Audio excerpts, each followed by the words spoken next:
Hey y'all, I'm back with another book review. So I finished The Tale of Two Cities by Charles Dickens.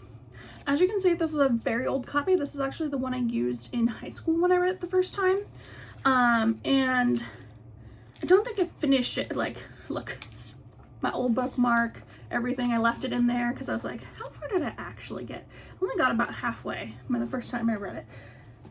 But I will tell you, my thoughts is that Charles Dickens is a pompous jerk.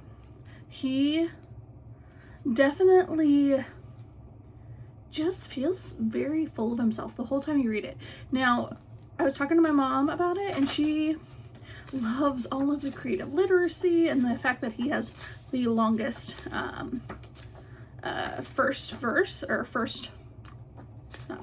longest sentence in existence. It literally is this entire paragraph. It was the best of times, it was the worst of times. It was the age of wisdom, it was the age of reason, or age of foolishness. It is well written, and it's all about sacrifice and choosing to sacrifice for others so that they can live. But I think the way that he gets there is really roundabout, and I think maybe I like more direct stuff, but I mean, I loved Emma, and I loved Dracula, and I loved Dr. Jekyll and Mr. Hyde, Frankenstein. Like, I've loved all these other classics, and I think I just don't like Charles Dickens because I know I've read other books of his, and every time I read them, Pip is the one I remember specifically reading. It's not Pip, it's called The Great Expectations, with character Pip, and he's the most annoying character I think I've ever read in my whole life. I literally remember in high school throwing the book against the wall because I'm like, how can you make such a stupid decision? It's very dramatic. But did not do that to this because this is obviously a little worse for wear. But if you're in the classics and you're trying to get through them,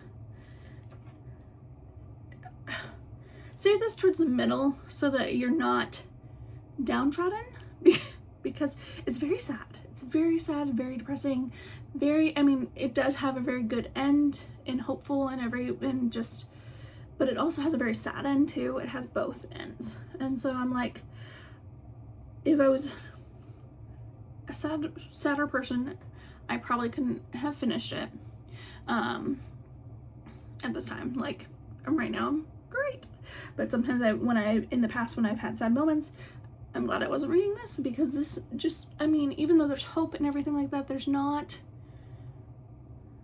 it just feels very like there's no hope for the world. And I'm like, but there is hope. There's hope. Where there is life, there is hope. And like, for me, that's where I'm like, oh, it just makes me so frustrated when people are like that. And so I'm going to stay away from Charles Dickens for a while, but in the classical sense, he is a classic author, and so it's always good to read classics, but also be prepared to not be happy, be prepared to be upset, and to find sometimes his ideals ridiculous. So that's what I would say.